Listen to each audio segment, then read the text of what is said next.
Formula One moves back into action after the summer break. We're here in the Netherlands for the Dutch Grand Prix at a seaside resort half an hour away from Amsterdam. Welcome to Zandvoort. It's round 15 of the Formula One World Championship as well. Next week we are in Monza, the home of the Tifosi for the Italian Grand Prix. September also takes us to Azerbaijan for the last European race of the season, and then the flyaway in Singapore begins. The Americas leg starts in October after another month's break, with the Circuit of the Americas hosting the United States Grand Prix for a week later in Mexico, and then a further week later in Brazil, leading us to November, which also hosts Las Vegas. December rounds out the season with Qatar and Abu Dhabi back-to-back. Max Verstappen leads the Drivers' Championship on 277 points, clear to Lando Norris on 199. Charles Leclerc is 10 clear to Oscar Piastri in 3rd and 4th, with Carlos Sainz 5th. Double Grand Prix winner this season, Lewis Hamilton, now on 150 after George Russell's disqualification in Belgium. Sergio Perez is in 7th position, the only driver in the top 4 manufacturers yet to score a race victory this season. Alonso and Stroll round out the top 10. Nico Hülkenberg is 11th on the same amount of points as Yuki Tsunoda. They're 10 clear to Danny Ricciardo. Ollie Behrman has 6 points after his amazing Saudi Arabia race. He's level with Gasly, 1 clear to Magnussen and Ocon. Alexander Albon is the last driver with points. Zhou, Sargent and Bottas still pointless. In the Constructors' Championship, Red Bull lead the way, 408 points, but they are being massively closed in by McLaren on 366 and Ferrari on 345. Mercedes now getting their act together in the second half of the year as well, with 3 of the last 4 race victories. They're in 4th. Aston Martin have 5th from RB in 6th. Haas are 7th. Alpine 8th. Williams 9th. Sauber still no points on the board. Let's take a look around this circuit. Zandvoort in the Netherlands, a 2.646 mile circuit, 14 turns, elevation changing up and down, 3 bank corners as well, and one of the best circuits on the calendar to return to Formula One. Get a good launch at the last corner of the banking and hurtle down towards turn number 1 of Tarzan. 8th gear flat out, hit the brakes with around about 70 metres to go.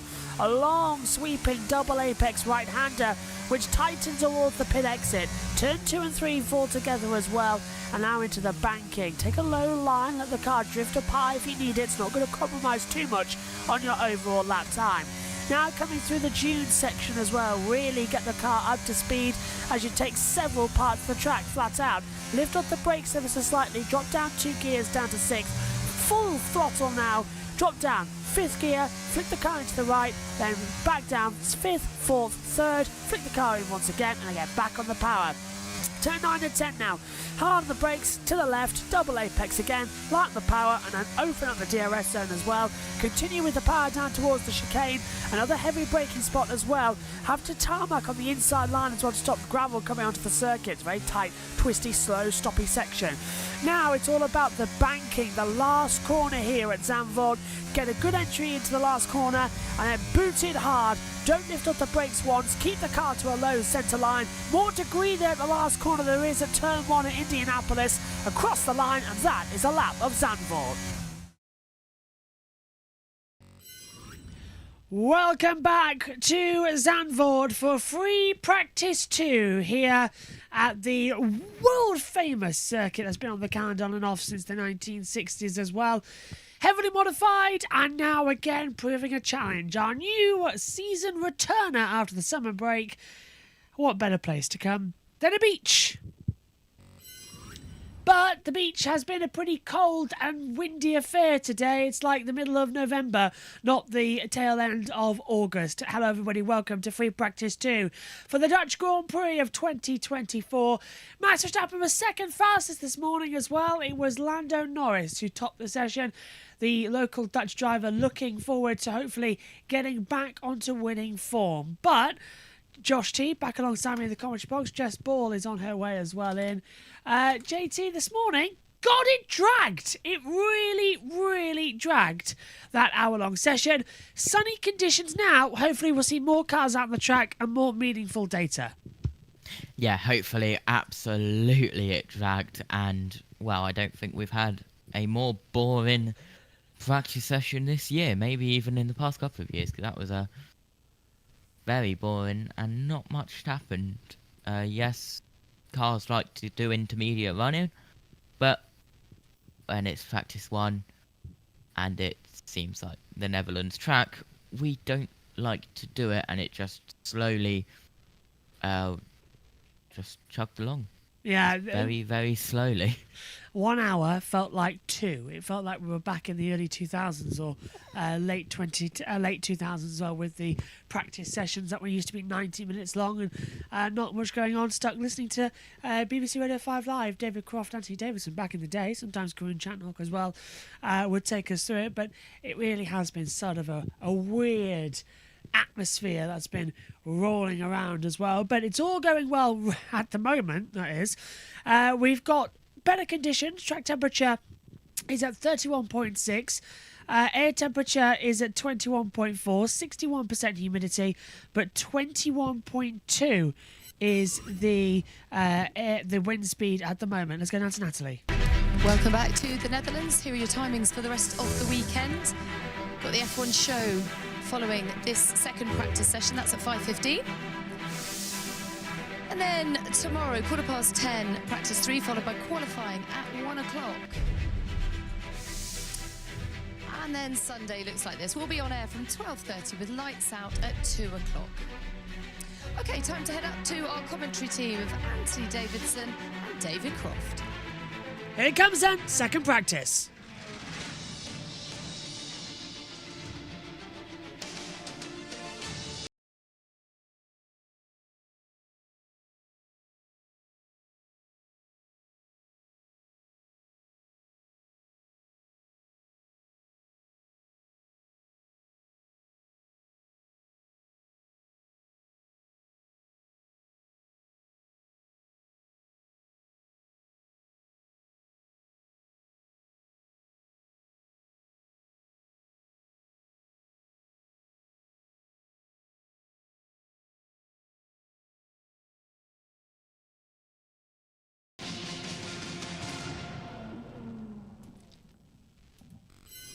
Well, good afternoon, everybody, and welcome to second practice for the Formula One Heineken Dutch Grand Prix of 2024. Round 15 of 2024's 24-race calendar, and it brings us back to the Netherlands as well. What better place to restart after a summer break than some people still thinking they're there?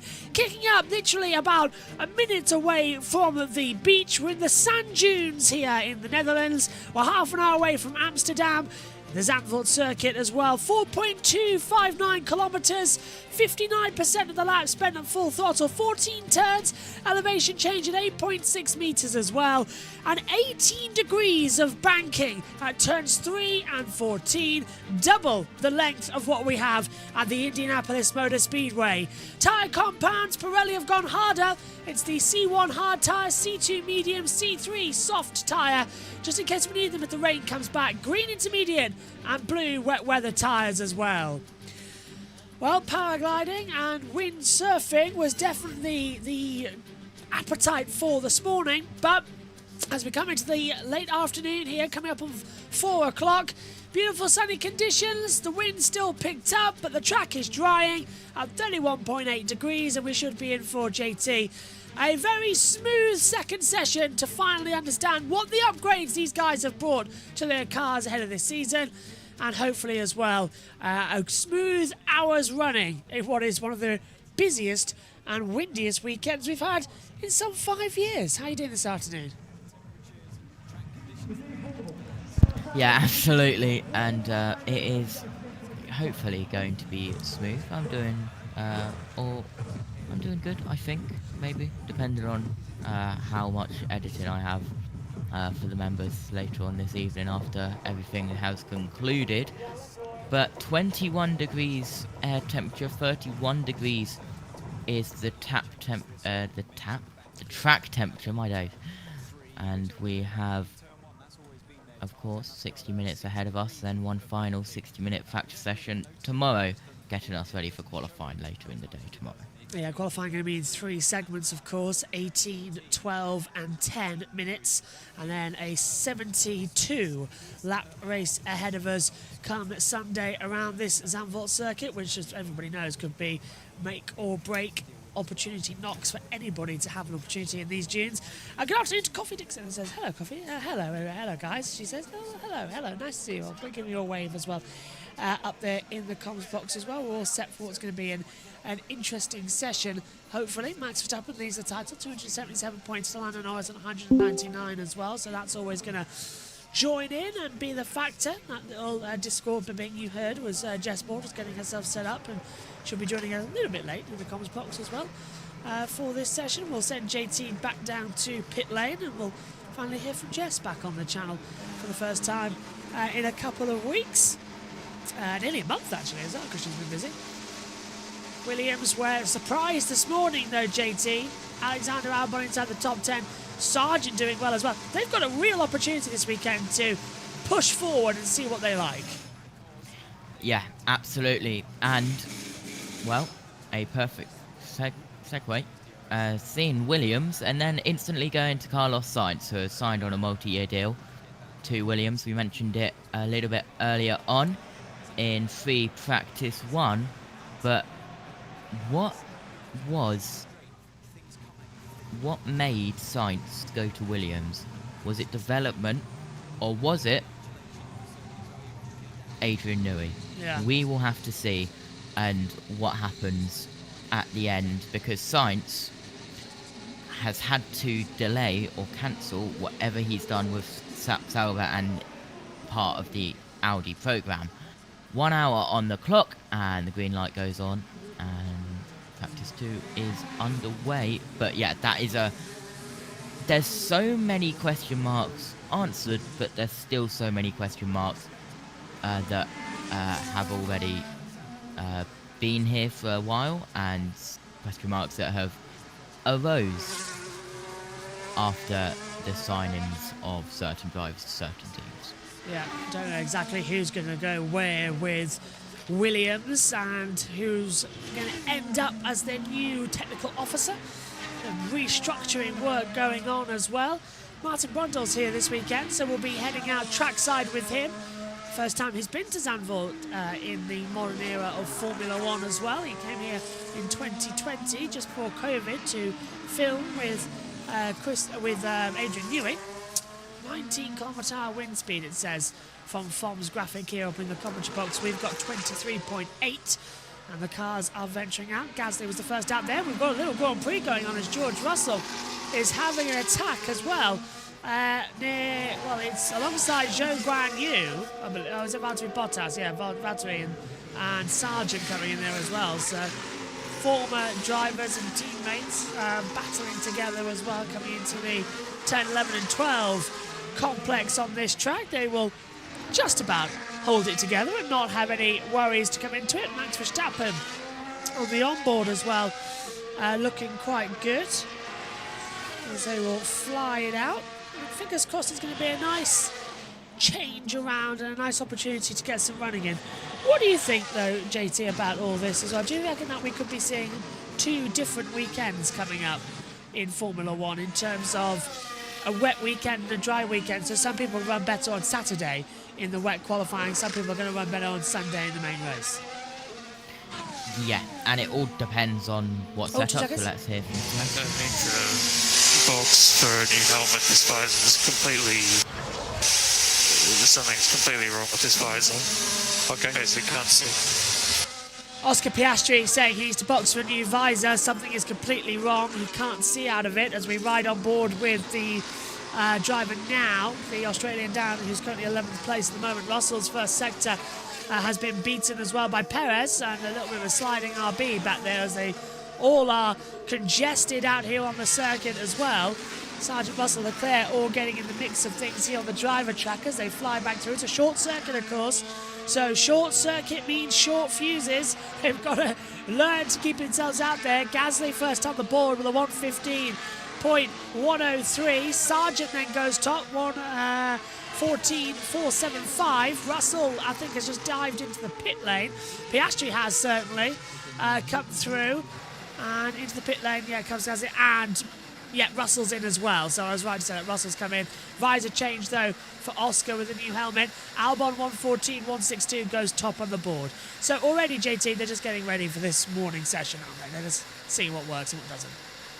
Yeah, they are, and that's the first of many changes that we will see. Ocon goes fourth, 1:14.626, and Norris is on his first lap of the session. Sainz 1:13.691 goes second on his first lap. Verstappen 1:12.131.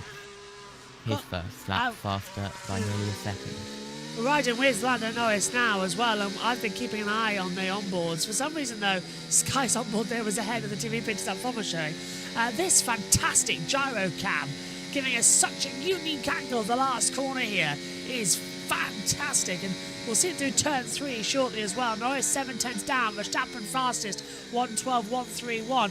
But this is the thing with the sand dune section on this track, JT. It undulates so much, and one mistake, it's in the barrier. Yeah, absolutely. And this is probably one of the best circuits to have the gyro cam on. Yeah. And I hope that when they debut all 20 cars having a gyro cam, because I think that's what they're planning to, as Looks it's like just it, in yeah. the testing. Hopefully they debut it here. Yeah, just looked it through turn 3 and it looks fantastic. MotoGP would be fun around here, but obviously then this track is vastly not in the positioning. Mercedes did finish 1-2 here at Zandvoort before, back in the 1955 season as well, with Fangio led home Moss. Remembering that, Martin Brundle. Absolutely right, that's where I am. This highly unusual corner in that, as we see the Williams of Alex Albon coming through here. We normally talk about the apex of a corner, being on the inside. You kiss the inside of the corner with your front wheel when you're trying to minimise the angle and carry as much speed as you can. They don't get anywhere near the inside of the corner here. Nobody does. The apex effectively is at the top of the corner, on the outside. Some are braver than others as to how high they want to go, as the Alpine was pretty high there. The minimum speed is 70 miles an hour, just at the top of the hill there, as George Russell goes through. And then there's a point where they hit the throttle just in front of me. And normally, the tail wags on the car, complains about the torque demand, the amount of throttle they're putting on, and they climb the hill. If you made a mistake coming out of this corner, you would have an enormous crash to the left-hand side on what's quite a small pad. We've got a lock-up here on the Haas, who still makes the bank and hustles the throttle. My goodness, the drivers are going for it through here. Occasionally they try to get track position, as we just saw with Sergio Perez, Aston Martin, then Fernando Alonso. And you saw then the back end stepping out as he's desperately trying to get on the power. Lando Norris. Oh, that looks supreme. So secure on the exit of the corner. So well balanced was the McLaren. Let's have a look at the RB, a really high line there. The Ferrari of Charles Leclerc, not such a high line. Car not happy over the bump under heavy acceleration. Piastri, again, heavy on the throttle. Car just trying to step out. Lance Stroll this time. And it's just action all the way through here. As I said, they will not go anywhere near the inside of this corner. It's really dished. It's really banked. Highly unusual. It's called Hugenholtz. Let's never call it turn 3. And it's really, you can really see Formula 1 cars and Formula 1 drivers. You're looking down on the cockpit. You can see their hand movements. You can see those that are calmer on the steering wheel, more confident in their car, in the placement of their car, how it's going to react when they hit the throttle. as the Haas streamed through in front of us, and he had to take a breather on the throttle in the Haas because it was not handling as well as he wanted. So back to you, Crofty. I'm in a lovely spot here. It certainly looks it, Martin, as they come through, as we fly. Oh, and that is Sergio Perez running wide off the track as well. So Checo's having a little moment coming in the back half. Let's just quickly hear from Checo. He was on the radio just a second ago. No immediate threats behind. How's the bounce? Lacking a bit of front end in the high speed. Turn 9 very difficult on tipping with the wind. Copy. Do you want a flap adjust? Yeah, let's go up on flap a bit. How many clicks? How much flap would you like? Yeah, let's try two clicks. Up to, confirm. And have a look on how we can stabilize 9 and 10. So that was Sergio Perez on the radio in response to locking up down at Tarzan in turn 1 and going straight off the track. This is also what George Russell had to say. He had a moment coming down into turn 9. A little bit strange. Yeah, if we're looking. So simple as this was Perez, as Max had a moment turn 1 again. This is back to Perez. I'm struggling to stop the car into turn 1. Yeah, copy that. So Max locking up again at 1. Perez struggling to get the car off the circuit. This is basically how we want to push it throughout the remainder of this run. Alongside me now in the commentary box, returning. Finally, it's Jess Ball. Hello, Jess. We've missed you. I missed you too. Hello, everyone. Welcome back. So, Zandvoort, and you've got a busy weekend. F1 Academy, a Porsche race, and a touring car race. We do throw you about, don't we? Sorry about that. No, it's fine. It's what we're at JBMotorsports. As soon as I'm back, I'm almost on every series. There's so much to do and so much to keep an eye on. Portland this weekend as well, don't forget. Will be a cross broadcast, so we'll be on JBMotorsports and then later on premiering on Grid Network as well. So a different weekend for that. We're going to get the new logo on as well. As Hamilton looking strong. What have you been making then of F1 on your break? Because I know you were watching in the commentary box back in Spa, but obviously couldn't talk and had COVID. It was not the best situation for you. But what did you make of the Belgian Grand Prix and the summer break as well? I was disappointed that George Russell got disqualified. There were reasons about it, but I like that George took the gamble, really. It was just a shame that it was found for his car to be underway, really. But I like that Sainz is at Williams. I just kind of wish he would have gone to a higher team because he deserves better. He's in a really good driver. And in terms of Alpine, Verstappen right here. Verstappen lost the rear and he's boxing. Interesting to come through. This is through into turn 9 again. Oh, we got on the grass and then the gravel. So Max is really struggling. That's very tight, yeah. That's very tight going through that corner. And speaking of Alpine, finally they're promoting one of their junior drivers to a top F1 team. It's like they could have done it like ages ago with Oscar Piastri. Oh no, they didn't. I can confirm, just they have signed this contract and they have actually said it on Twitter. Yeah, I seen that. I was seeing the tweet on Discord this morning. This time they have fully signed and it is all going normally. Yeah, because I saw the Jack do an announcement as well. It wasn't just Alpine and all that. I was like, oh, what? But yeah. This is back into the pit lane for Alexander Albon. Sorry, it's Logan Sargent actually being wheeled back in as well, coming back. This is Bernie Collins down there with her camera. Gasly improves up into 8th position as well. What about Williams? Let's talk about that for a second, because another big news that was over the summer break, and I know we talked about it a bit in this morning's practice one boring hour, but your take on, as Leclerc makes a mistake into Tarzan as well, and there he goes off the track, your take, Carlos Sainz signing for Williams, ditching the plans that were in the works for him to go to Sauber to become Audi. He's going to be with Williams, a Mercedes engine. That's a bit of a surprise, isn't it, considering that they've struggled? It is a bit of a surprise, really, because the season before they were great. This season they haven't been doing as well, so as Charles Leclerc's had another look up. I think there's more things in the works that science believes in that Williams could do well. Interestingly, he said about Adrian Newey, actually. I don't think he's going to Williams. Really? You don't think Newey's off to Williams? Where do you think he'll go? After Martin. Oh, okay. Work with Alonso and Stroll. Yeah. Mainly with Alonso, really. No offence, Stroll, but... Yeah, I'm with you on that. I still think Lance Stroll shouldn't be in Formula One as well.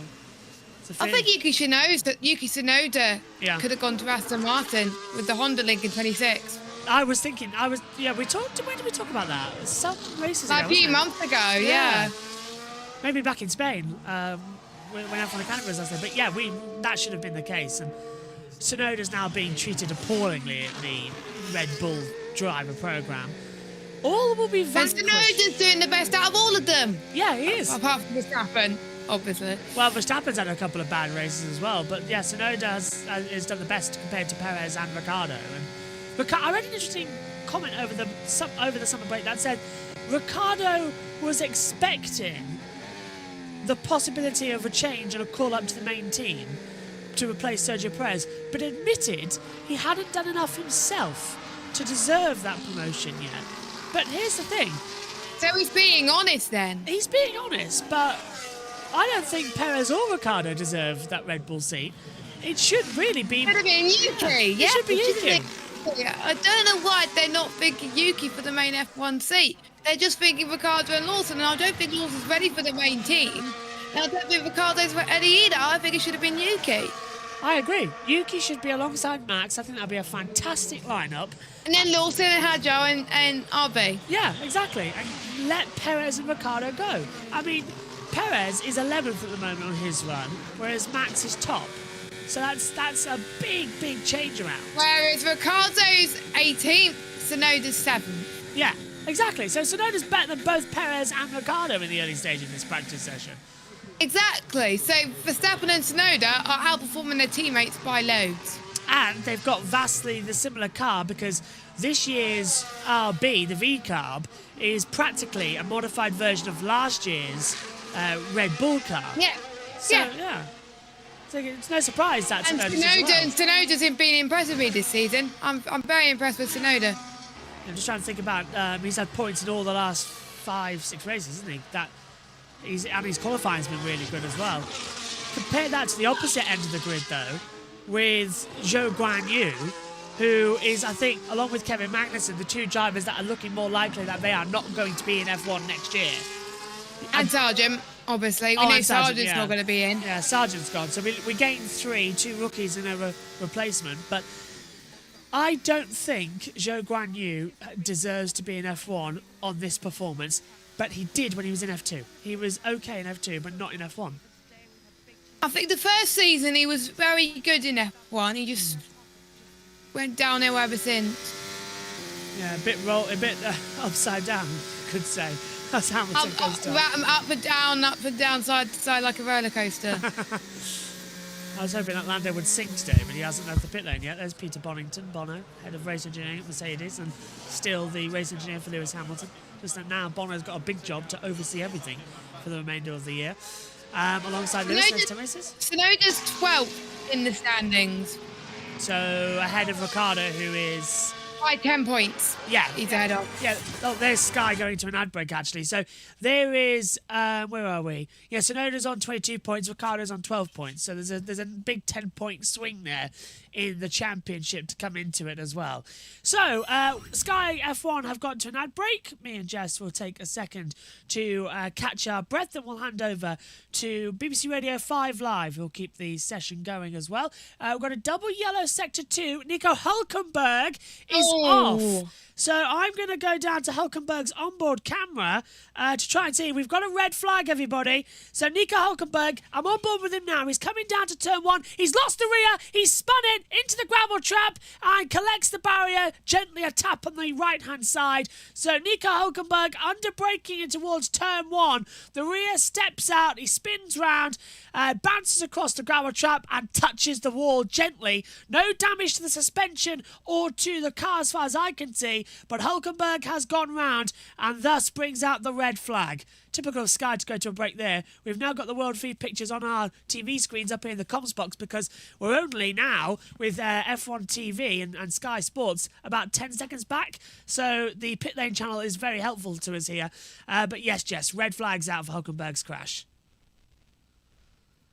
So that's not great. Hopefully we'll see. I know you can't see it at the moment. I'm desperately trying to get it on the screen for you because I did not expect the red flag to come out in this session. So if I press red, that might work. He's just touched it. So there's no barrier damage. There's no damage exterior to Hulkenberg. He should be able to get out this quite quickly. But the red flag is out. Session suspended. They're going to remove the advertising barrier. This at most is a 5-minute delay, I would say. Yeah. Not too bad there at all. Oh, this is new. What? Well, I've got the... This is the new on the red button service. So you've got to hit race control to get all the information up. Yeah, so it's all brand new to see the onboard stuff. So it's not the greatest. I believe everything's moved over to the Sky Sports Plus app. The Sky Sports Plus I'm GUI. going to go now, actually. I'm going to go now. There you go. There's the TV pictures now for you, Jess, as well. So he just loses it on entry. There we go. A lot of lockups in turn 1 today. So many. So many. Looking at it now on the TV picture, it does look like he's touched the... Let's have a look. So the engine's cut off. Don't know what happened there. Yep. I don't know either, Nico. Yeah, we're having a look. Just the rear completely locked up. Yep. Break. I agree with you, Jess, because look, it went into anti-stall as soon as he came in, so I reckon that's locked round, like, super early. Yeah, he just couldn't control the car. Yeah. This is annoying. I'm trying to get that display gone. Oh. Oh, it's gone now. Yeah. So, red flag's out. Nico Hulkenberg crossing the track. Oh, it could be under investigation for that for the stewards. Lewis Hamilton got told off in guitar for doing that. You're not meant to do it. It's a big no-no. As his car's craned away. Green flag is... track, his sector is clear. So Hulkenberg usually should be waited to be told to wait for the medical car and not cross the track illegally. And now he's going to have to walk back through the pit lane area whilst under this red flag. So not the greatest, unfortunately. No. I've been looking a bit at free practice 1. Haas are struggling this weekend. I can't seem to figure out why. Track cleared, DRS enabled, so we're going to head back soon. Sky's back, by the way. Okay, we'll press the home button and hopefully that... Yeah, it's all different now, isn't it? Let's go back down then to Sky and join Crofty. Of what is a very valuable session because of the rain that we had here this morning.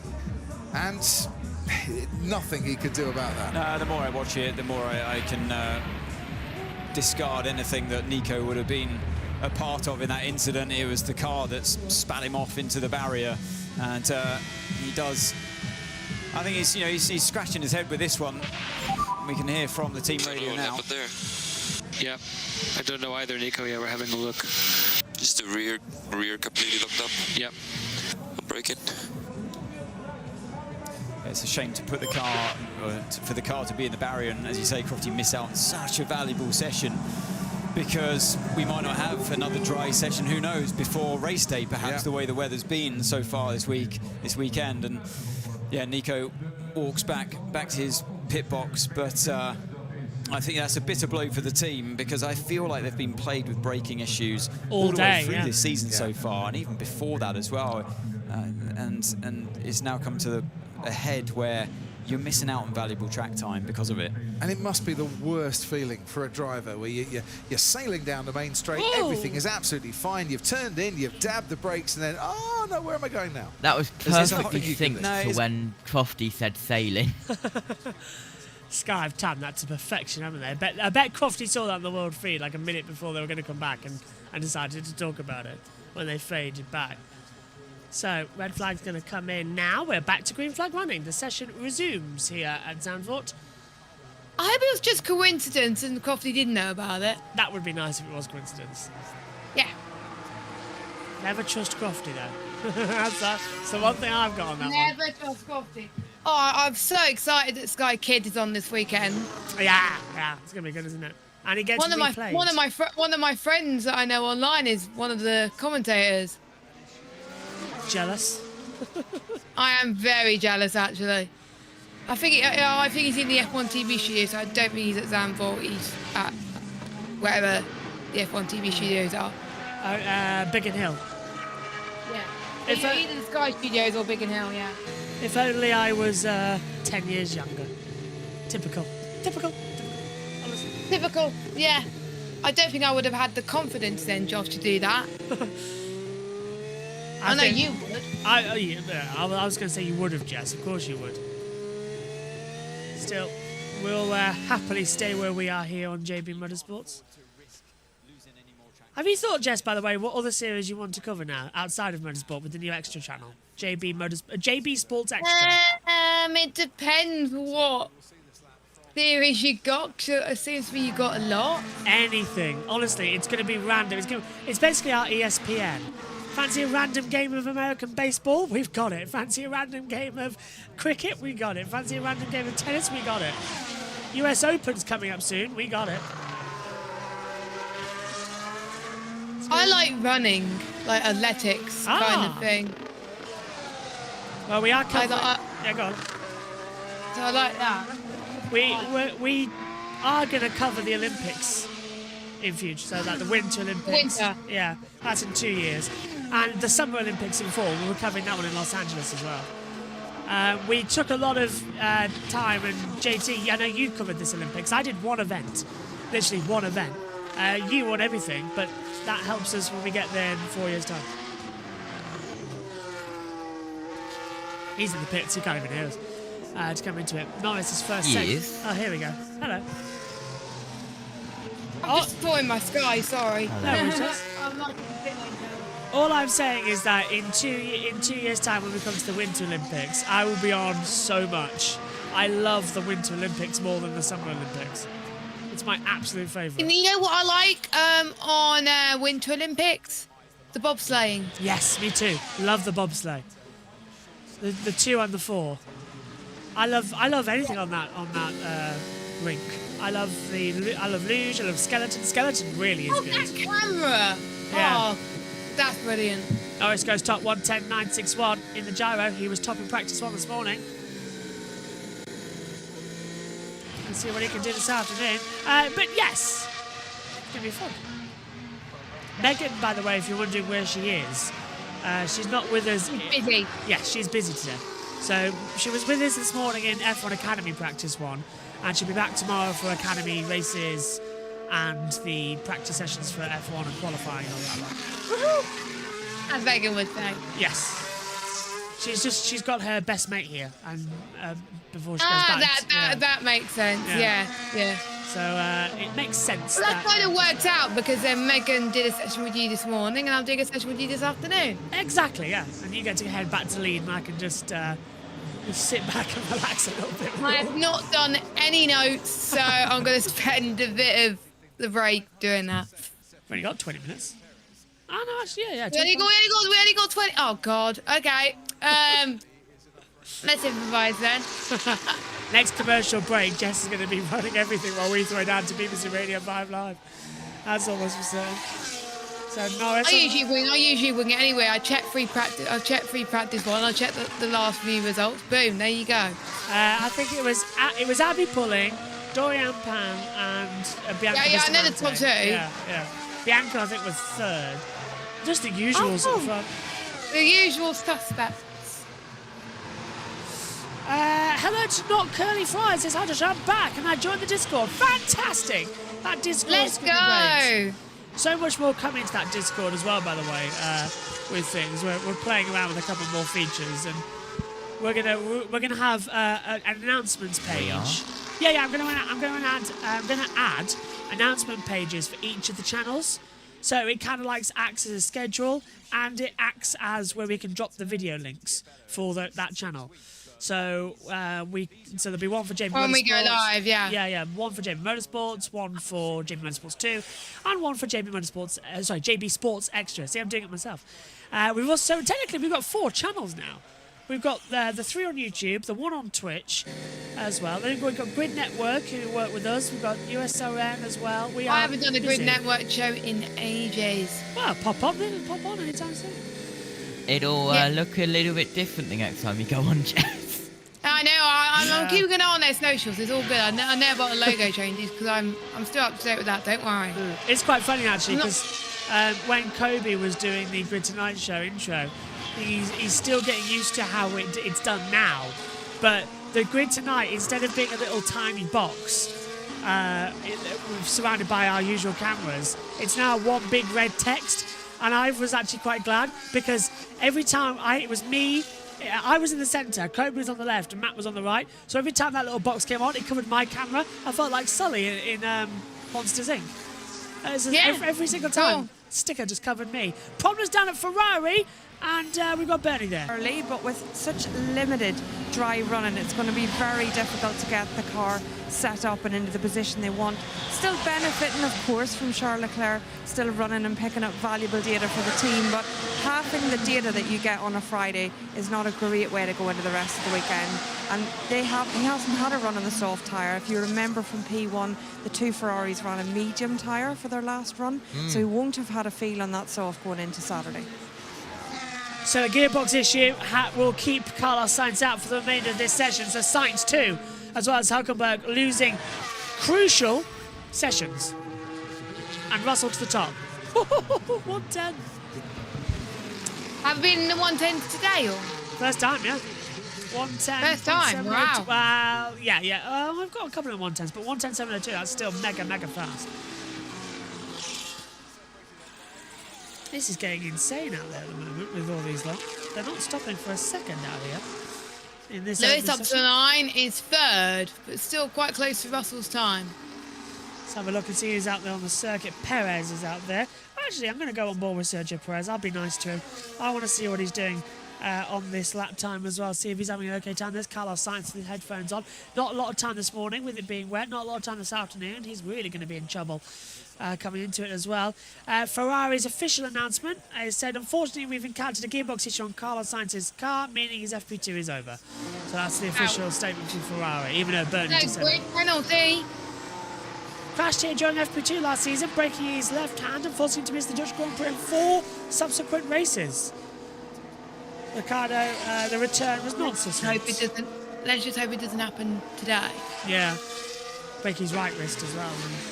Oh, God.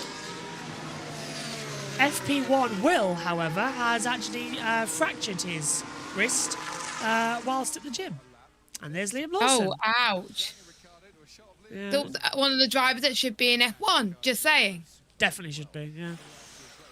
Oh, hello. Oil leak. Is that a Ferrari? That's a gearbox oil leak then. So the gearbox is leaking. Hydraulics. No, it's more than a gearbox, Josh. It's hydraulics as well if it's leaking. Good point. So he's that's going to be a big change then. That's at least 4 or 5 hours to read because they're going to have to refill all that. This is him coming into the pit lane. You're right, Jess. Hydraulic. Yeah. That does not sound good. Check the gearbox. There's something with the gearbox. Copy. It's more than a gearbox, my friend. Yeah, so he has stayed in 7th gear, Jess, so it was hydraulics as well that's caused it. You are bang on. Track surface slippery in Sector 2. It's now been declared okay. But, yeah, Perez was slow into his pit box, actually, as well, just now. He was. Just looking on his onboard camera on the iPad up here in the comms box. So I've got I swear this is going to be the 2nd year in a row I'm going to miss quite a bit of Zandvoort. Sorry. Don't be sorry, mate. There's no one else about. It's less than what I'm missing, Jess. All of it. JT never does Zandvoort. That's the thing. He never. I don't think you've ever done it. I never do Zandvoort because it's always on August Bank Holiday weekend, and we always have stuff planned. I mean, last year you were supposed to be here. He was supposed to be at your house. Yeah. You can blame my dad for that, not me. I kicked Megan out the commentary box and everything. We had it all set up, and that was going to be the commentary team. And then, yeah, it took us a year. I was so excited for it, and yeah. Oh, by the way, Jess, are you still coming to touring cars at the end of the year? I I should do, but I found out the hotel I want to book is sold out. Ah, I found a hotel nearby that's 175 quid for the weekend. So I'll send you the... Link me. I will. Is it still available? Should be. I'm not going to mention it in case people run to it, but yeah, it's about 5 miles from the track. But luckily, I know somebody... Are there shuttles? You say that, Jess, but I know somebody who's going to be there on the Saturday and the Sunday who can, I don't know, help us out. Isn't that right, JT? Hi. Well, your parents? See, he's going to be at the thing. He'll be at the racetrack. They already tried to kidnap me anyway. We did kidnap Josh at Donington for like 5 minutes. Hey, if it wasn't for you, I wouldn't have made the bus. So that's going right, yeah. The shuttle bus back to Beeston where I was staying. So that was a quick one. I got home an hour before the football match. Wow. Yeah, so that was actually not bad. Oh, something like half an hour. Yeah, England versus Spain. We all know how that went. Yeah. 2-1. It should have been 2-2. Bloody hell. We should have won that. I don't think we all had the collective energy as we did compared to 2021. You look back, there was something about 2021 that just gave us the best sporting spectacles. We had the Euros, we had the Olympics, we had what do we call it? We had Formula 1 in all the years, and MotoGP had a great one. It was just nice. 2021, the year forever known as the delayed 2020 in sport. Yeah. To be fair. Oh, yeah, because Tokyo, Euros. They all got pushed, didn't they? And, Bernie's down at McLaren. Ron, we're just seeing pictures now. Hopefully you're seeing them starting to clear off the flow viz that they had on the front right wishbone sort of assembly. And that's a carryover test from this morning. We know McLaren with a very upgraded car, particularly in that front area, taking lots of images, checking that they're happy with the flow of air around those components and over it. And now a bit of a clear-up job for the guys in the garage here. We also seen earlier, in between, just before the soft run, on Norris' side of the car, they're doing substantial changes to the suspension setup, just trying to get that new car in the right zone for that soft run, which definitely looks like they have from the timesheet, but now more to learn in the long runs, like you say. Thank you, Bernie. Maybe I should remember to unmute my microphone when I start talking, you know. I've been doing this job long enough to remember that. Bernie's died at McLaren, by the way, if you did not know. Bernie did, yeah. I forgot about that. Back in the day, in the early 2000s. Well, late 2000s, actually, wasn't it? 2010s, wasn't it? I can't remember. Congratulations, by the way, to Ruth Buscombe and Jamie, who got married over the summer break. Ruth is here this weekend. Let's hear from George. Just check the floor after exit curb 13. A firm. Yeah, I think you...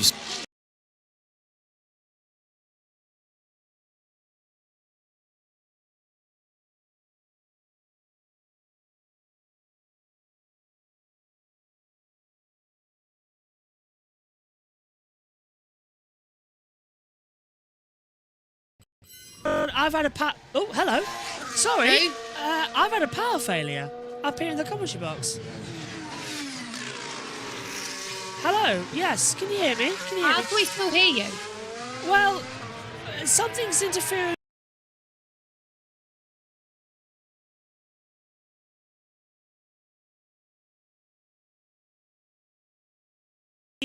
Microphones on YouTube, so we keep coming in and coming out. So I apologise if you're listening to us on YouTube and we've had a bit of a glitch there. I've never had that before. All the monitors in the commentary box went blank, and considering that they're not connected, for them all to go out assumes to me that there's been a power surge, and it went very wrong. You're back with us now. I wonder if it's like one half of the electric. Yeah, so our cameras have gone down. So we have no cameras up here in the comments box at the moment. I do apologise. I'm running around to fix them, but let us know in the YouTube chat if you can hear us at least, and I will try and get us sorted. But that is weird. We've had some sort of power surge and failure. Martin? They can hear you. Oh, excellent, excellent. They can hear. Excellent. I've never experienced that. Literally, everything went off. Me and Jess to take it while you fix it. I just need to click one more button and then we should be okay. Yes. Jess, move your head. Yeah, I can see your eyes moving. So that's working. No, I'm just saying, just see if the camera was moving or not. Yeah. Oh, wait. Yeah, wait. Why? So I saw your eyes darting when I asked you that question, so it was working. There we go. Hello, everyone. Sorry about that. That was the weirdest thing. I was standing here talking. I can't remember what about now. Ruth Buscombe getting married. And then just being switched off. I had that happen before when one half of the electric's gone off because we can't have the tumble dryer, the washing machine, and the microwave on at the same time. Because if it's at a certain, like if it's on and it's certain times of cycle, the electric got the fuse goes. Yeah. So we can't have those on at the same time. It's weird, but just gonna put my hands to the plugs at the back. No, they're all fine. They're all fine. Nothing's blown. It's not hot, is it, where you are? No, 19 degrees and windy. I reckon it could be the wind, that's blowing some of the power things, maybe. Oh, well. We're going to get a reprieve, though, so I can run inside the house and double-check things. Let's head over to BBC Radio 5 Live while I go see if my house has blown away Wicked Witch the West style. Leclerc and Albon squeezing his Williams into the top 10. Perez is 12th, ahead of Ricciardo. Then it's Gasly, Sargent 15th, Joe 16th, ahead of Ocon, Bottas 18th. Sainz out of this session with gearbox issues. Hulkenberg out of this session after losing the car with the brakes coming through Tarzan turn 1 and finding his Haas into the wall. So I don't want to get carried away yet because we'll do long run corner in about 10 minutes or so when some proper running has gone on. I'm sorry, I've forgotten how to speak. But Lando Norris's first lap on his race run that he just started was 7/10 quicker than Max Verstappen's.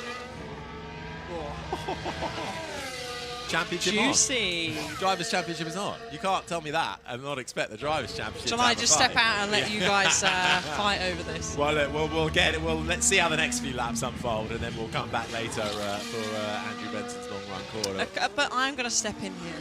A couple of retirements potentially, a couple of crashes, and then you never know. You've still got quite a few number of races left to go. I'm sure Harry can give me the exact.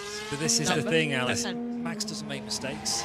No, and but other Red Bull people don't around have him retirements. Yeah, they could crash into him. Yeah, who are you going to pay? Well, I'm going to borrow Harry's checkbook. Yeah, it's blank. 20 minutes and 28 seconds remain. And in terms of upgrades, McLaren have bought a heavy upgrade this weekend. Not quite as much as when they basically transformed the whole car back in. But they bought a fair whack this weekend, along with the likes of Williams. They brought a really big upgrade. James Bow saying sort of the first part of a cycle of upgrades for a team that really had nothing, not even had the same parts on the same car. Any of the new bits have really gone on Alex Albon's car, and Logan Sargent has had to deal with the old car. So they bought a new floor body, diffuser, side pod, engine cover, a new central air intake system that sits within the roll hoop as well. So Williams, who went very well here last year, Albon qualified 4th. Sargent was the first time he got into the top 10. Albon finished in the points in 8th. Unfortunately, Sargent went on to retire from that race, but it was a good run for Williams. So I wonder if perhaps they might be a little bit of a dark horse this weekend, as they now have their driver lineup sorted for next year with Carlos Sainz coming into that team. We will bid farewell to Logan Sargent at the end of the season. There, of course, are still seats up for grabs, but the rumblings in the paddock are that Sargent will not be in Formula One next year, perhaps venturing across the pond to IndyCar. But it's a shame for Logan Sargent, obviously, to lose your seat, but you've got to perform at the top of your game. But equally, it's... Okay, I didn't stop that. That's BBC stopping itself. No idea what's going on, but I think that might be okay because I think Sky are coming back on shortly. It's all going off today, isn't it, as well? Yes. But Sky are coming back, so that might just give us a little bit of a helping hand there. So, I went back in. Nothing is wrong in the house. Nothing at all has happened. It must be the wind. Must be the wind knocking the power lines around as well and everything to be worrying us. Russell's top though, 110.702. As we're back now with audio and vision. Speaking of Mercedes, we're with Lewis Hamilton. Look at that, points scored in the last 5 races. Verstappen 83, Piastri 86, Hamilton 95. That is something that you do not believe on seeing half the time. What on earth? That's the year I was born, 95. Aha! Now, if only we could work out Omi's age. I know. Omi is I know you know, but he's never told me. Omi's such a mystery. I'm not allowed to tell, because otherwise Omi will shoot me. So he's over 21 then to shoot a gun in America. No. Martin's down there, down at turn 9. Let's get down to him. Turn 7. Now, this might be the second shortest circuit on the Formula 1 calendar after Monaco, but they still carry a lot of speed through there. Minimum speed, 140 miles an hour, 220 clicks. Now, the McLaren goes through. Now, a quarter of Holland is below sea level, and that's how I feel here. And we saw the banking as well, didn't we, at turn 3? And a corner like this is really sheltered. It's not going to be affected by gusts of wind. You feel really protected from it down here. The fans won't be up on the top of the hill there. They'll be getting the full force of it. But Formula 1 drivers, I think, can commit to this corner with some confidence that they're not going to get blown off the track. Now, 2 in 3 of the races here have had safety cars since we started coming back here. And one of the reasons is there are no service roads, either inside or outside. You can see the big gravel track there on the top of the hill. You can see this massive crane behind me because there's no service road on the inside either to pull the cars back into. The only way to recover an incident here is to crane it out of the way, which is why safety cars are more prevalent. It gives me goosebumps a little bit being down here, because when I raced here in the 80s, we used to head off into the dunes out there, which is now a holiday park. And really high-speed corners, up in a wonderful feeling, but everything was protected back then by catch fencing, which were poles and like chicken wire netting, if you like, that was pretty terrifying, especially if you got a pole coming in the side of the cockpit. Or you got wrapped up in the wire and the car caught fire or something. And it was pretty spooky out here, I must be honest. But so we've got much better solutions now, but you can see the way the cars are threading. And just as they go past us, it's like some of those, the videos you see of fighter jets going at Mach 1 or something. There's like a thump as the aerodynamics come past the car, pushing a great big hole in the air, really using the air to generate downforce, to generate engine power. And it's a thud, thud, thud every time they come through. You can smell them because they're really hitting the ground. The Mercedes is hitting the ground harder here than anything else. But you can see the yellow marks, the telltale signs from the plank, as we call it, underneath the car there. And this is a very long corner. And this and corners like turn 3 I showed you earlier are the reason why minimum tyre pressures here are 27.5 front PSI, 24 rear hot minimum. Now that might not sound a lot for your car, your motorbike, or even your cycle actually, but for a single-seater racing car, they're high pressures to keep the integrity of the tyre for loads like the banking, for loads like long corners, because they run as much downforce as they can get away with it. Such a short circuit, so many corners, not really a straight particularly worth its name. And that again is why I think I'm feeling this impact of the high-speed aerodynamic pulse as they come past, because they are carrying a lot of downforce. So yeah, it's fast for a short technical circuit, isn't it? And once again, plenty of energy, plenty of commitment going on down here. Back to you. Thank you, Martin. As we see Ron Meadows there at Mercedes watching on, let's hear from George Russell. Has the wind picked up? No, we don't see anything on the wind. It's got... 19.8, Jess, at the moment. That's what the wind says it is on the circuit. That is a lot. Now, look at this. That's flashed up. Instant involving... It's gone down 10 kilometres an hour from free practice 1. Yeah.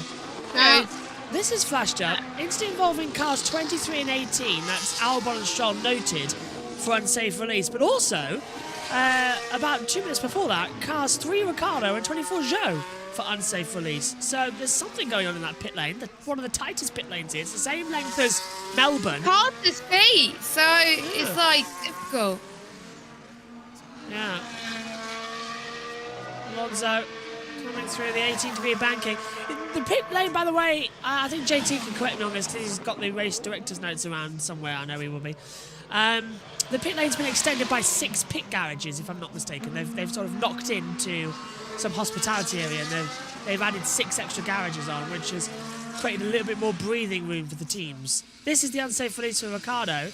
And well, what on earth was Zhou doing there? Jess is resulted to coughing with that one. So they changed the tyres. Sorry.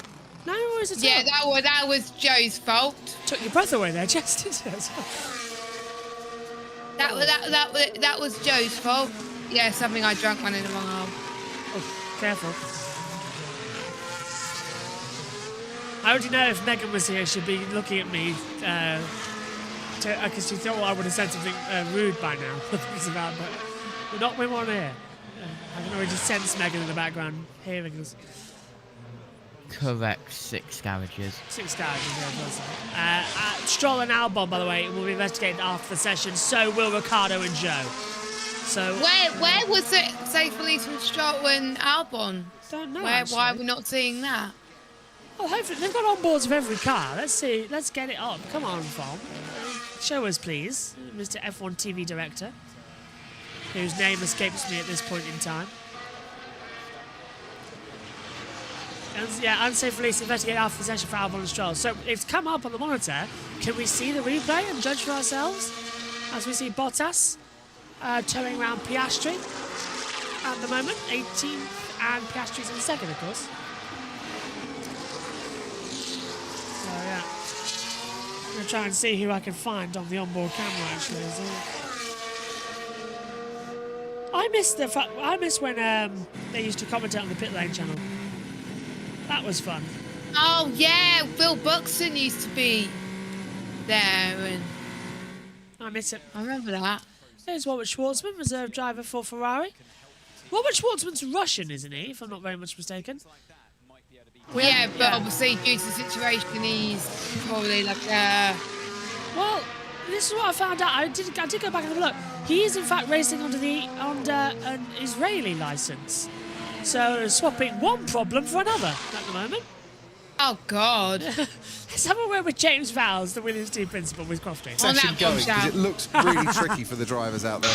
Yeah, you summarised it well. I think the gusts are still up at towards 70, 80 kilometres an hour, and then the main wind is about sort of 30, 40. And what happens is you're driving, and with a gust, all of a sudden the car moves, and you can't really tell if it's tyre movement or wind, effectively. So tough out there, but otherwise okay. Who hasn't mirrored that image back? It's mirrored. It was a one-lap tyre, and we sort of produced a better second lap, so we have a little bit more to find out. What's mirrored? James Vowles is mirrored. Look at the text.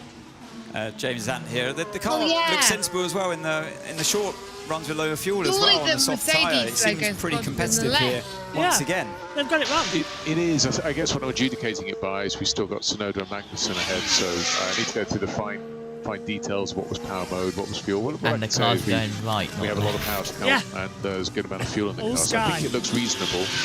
Always a tricky one on that. With these conditions and it being so windy, how on earth can you evaluate how well your upgrades are working, bearing in mind each lap is in very differing conditions? I mean, the first and foremost is there's also a track-specific element, but Formula 1's changed a lot. In the old days, we'd actually go to somewhere like Elvington or otherwise do straight-line running to evaluate how an aero kit is. And you can't do that anymore. It doesn't make sense to do that anymore. And also, it doesn't really matter what it's doing in a straight line. It's what it's doing in the corners. So as a result of that, teams have sort of evolved away from push rod and pull rod loads. They still use that, but to actually having pressure tapping, it's about a couple of hundred of them really across the car and the floor, the front wing and the rear wing, which tells you how much load the car's experiencing through corners. So we do that, but in truth, at a windy track like that, in these conditions, it's very hard to read that. So you'll need multiple races before you get a read. What I trust more is the process we're doing at the factory in the wind tunnel, which means that I trust that we're adding performance to the car. James, thanks ever so much. Great to have your insight. We'll have a chat tomorrow as well. Let you get back to the last 7 3/4 minutes. Now, two things I've noticed that's a problem here from Sky's broadcast. One, that was mirrored. So James Vowles' image was mirrored. It wasn't correct. So they're going to have to flip it back. But also, anyone care to look at the Sky Sports F1 logo? It doesn't say we're live. But we are live. This is a live session. So, hello. Problems here. Problems. I wonder if Sky having the same technical problem we did, where we went dark for a few minutes. Or maybe they're not live. Joking. Nah, timing screens are showing us at the same time. That's the one good thing, actually. I did genuinely worry. Is this session live? But all the timing towers showing us live as well, so they're just not saying we are. But we are. This is live. There's Helmut Marko. Dr. Helmut Marko, the Red Bull Motorsports consultant, who seems to think he's got a say on who goes in the team. It doesn't really that much anymore. No, he doesn't. Not since the death of Dietrich Mateschitz, the big boss. A couple of years ago now, back in 2022. Russell looking good. Verstappen's in 5th position as well. This is not ending up the day he wanted here. But we thought that last year, and it all turned around to be a big Verstappen win margin after the red flag with 8 to go. Weather looks to be doing the same this weekend, by the way, as well. Up and down, up and down, up and down. We're expecting rain on race day now. We got told we weren't, and now we are. So it's going to be a very interesting Dutch Grand Prix. We've prepared for the red flag. Oh, we've got it, yeah. I've got a guest in the commentary box watching the race along with me and Megan as well. And I wonder what they're going to be thinking watching the red flag. I might have to bring some snacks. You never know. I might do race 2 and then I'll find out it's still under red flag and I can still watch the rest of the race. Precisely. F1. Yeah. That would annoy me more because then I would miss a touring car for a red flag. You know what I mean?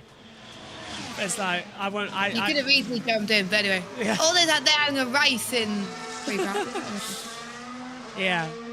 Nah, race 2 is yours, Jess, as always. That's the way it goes. I will fully step out to commentate on the Formula 1. I'll need to catch up on race 1 whilst I'm doing Porsche. Oh, yeah, that's true. Actually, I don't think there's that big of a clash between the two. It shouldn't take that long.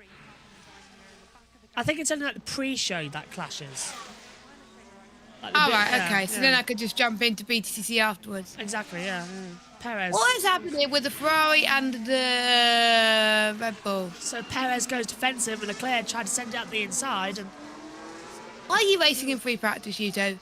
Oh, well, Perez, he was ditzy this morning as well, to be fair.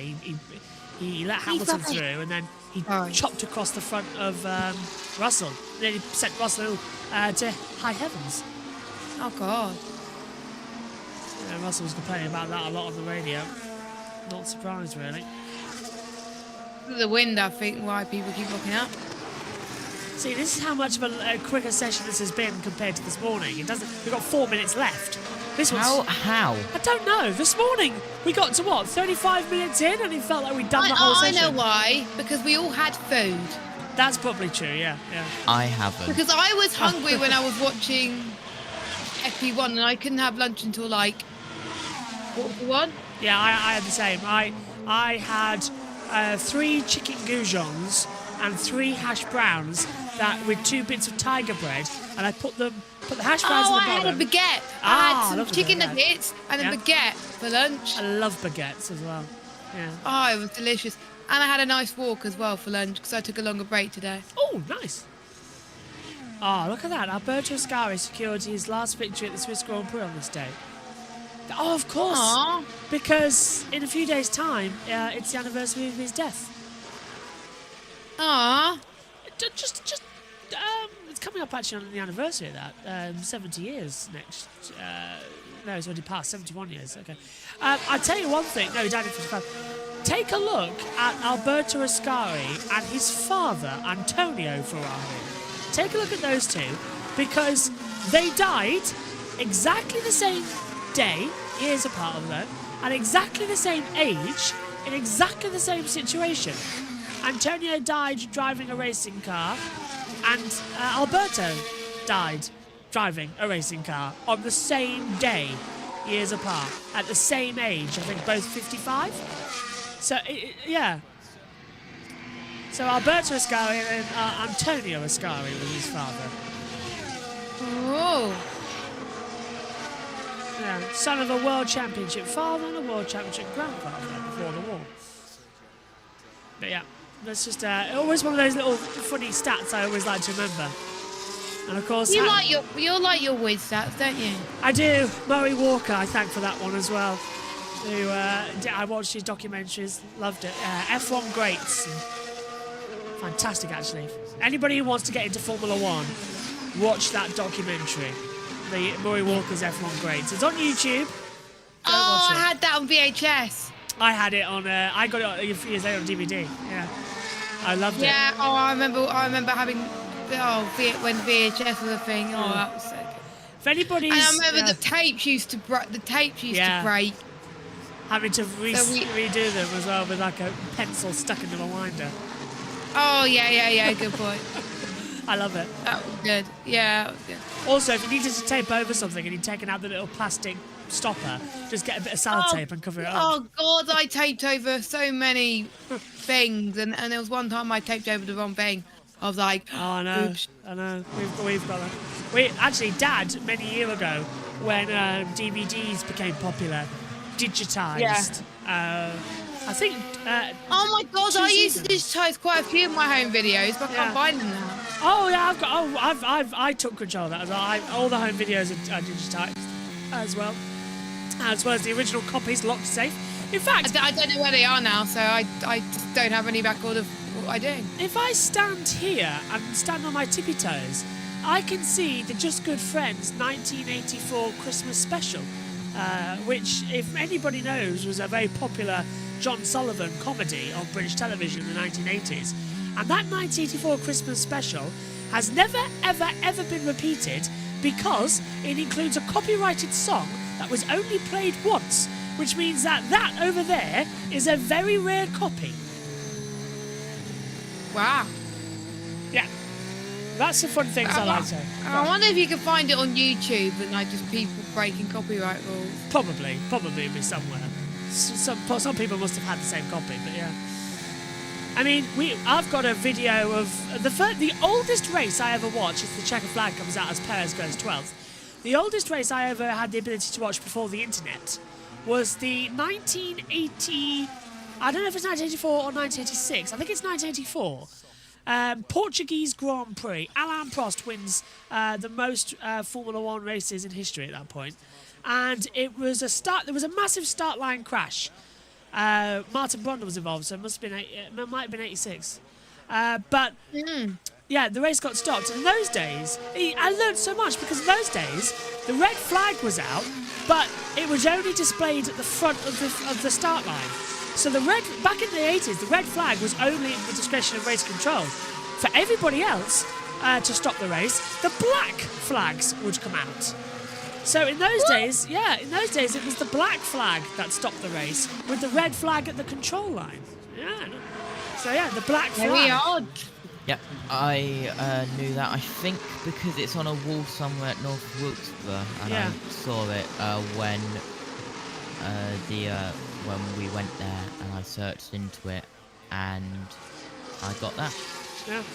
So yeah, red flag did used to exist, but it was only at the start-finish point that the red flag would come out, and all the other marshals around the track would display the black flags.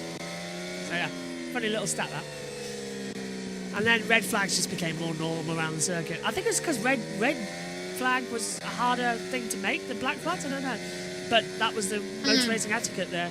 As we got a traffic jam with the two Mercedes and Oscar Piastri sort of blocked up. No, it's Lando Norris blocked up between them as well. Lando goes through. Hamilton passes. Magnussen's to the outside. Russell's topped the session, by the way. They've all taken the checkered flag. Russell fastest by 61 thousandths to Piastri. Hamilton and Norris. So again, all Mercedes inside that top 4. Verstappen in 5th position in his Honda-powered car. That's a sign of things to come this weekend as well. But oh, it's no 69 in the top 10.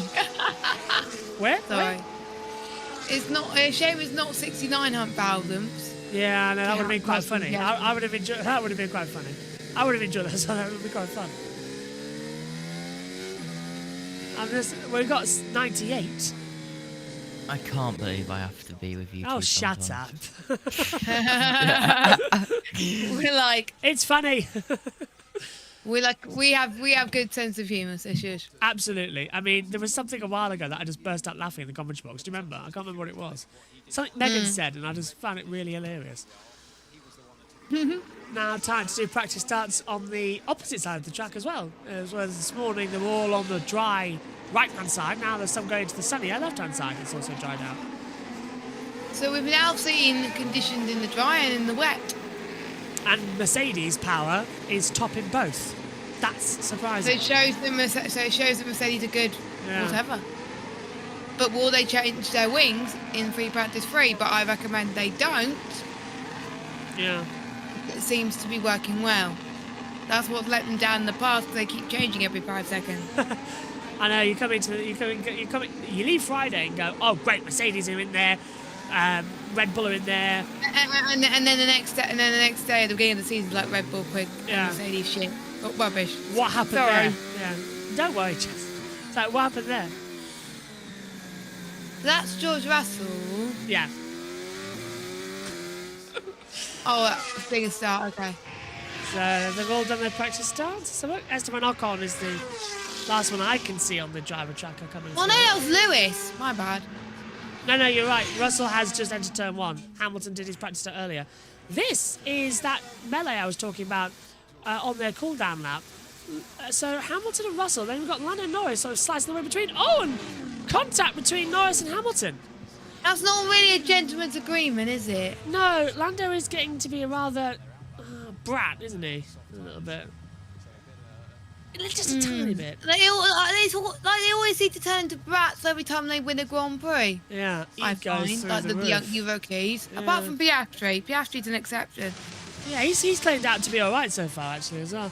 Here's the results then from practice 2. George Russell fastest with Oscar Piastri second. Lewis Hamilton has gone into 3rd place. Lando Norris is 4th. Max Verstappen 5th. Fernando Alonso 6th. Yuki Tsunoda 7th. Told you, best of the rest. Then it's Kevin Magnussen in 8th. Charles Leclerc 9th. Alexander Albon impressing everyone in Williams in 10th position. Top 10 separated by 0.8 of a second. The full top 14 separated by less than a second, though, as well.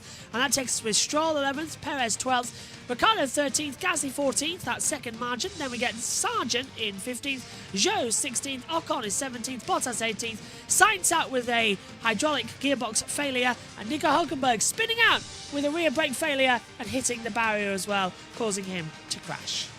Not a bad second session then here for the Heineken Dutch Grand Prix for F1's 2024 15th round. Well, I can hear Natalie Pinkham behind my ears as well, so let's wrap up. JT, what did you make of that session and FP, well, the whole of Friday, really? FP1 felt like it took 3 hours. FP2 felt like it took half an hour. Yeah. So, no idea what happened there, but it works, I guess. I did not eat, so that cannot work for me. It can work for you too, but not for me. I've had chocolates as well. Even though I said I was going to eat at the end of free practice 1, I'm actually going to stop messing around with stock cars on BeamNG, and I'm actually going to go eat now for the first time today, even though it's 4 p.m. I had a couple of pepperoni slices before I came on. Anyway, that was a lot of hydraulic and lockups, hydraulic oil and all different types of oil coming out of that Ferrari. Hopefully they can get that fixed without any penalties going into the remainder of the weekend. And with the Haas, that was just unlucky in the car doing what it wants. Jess? A bit of a shame for Sainz, really. You could see it coming in the way, but again, I hope it doesn't warrant a penalty, but I think it might be, unfortunately. I'm a bit shocked to see Verstappen not topping, but I think it shows that the other teams are catching up. Mercedes power teams are looking quick, or whatever the weather. So excited for tomorrow and what FP3 and qualifying can bring. Bring it on. Thanks, Jess. Thanks, Josh. We'll see myself and Jess shortly as Jess takes on the hot seat for F1 Academy Practice 2 coming up soon. We'll see you tomorrow, though, for all the action from Formula 1 here at the Dutch Grand Prix. Friday is a Mercedes affair. Norris tops Practice 1, Russell tops Practice 2. And the home hero, he's down in 5th. What will Saturday bring with more rain expected? It's going to be a classic. We'll see you tomorrow. Bye-bye.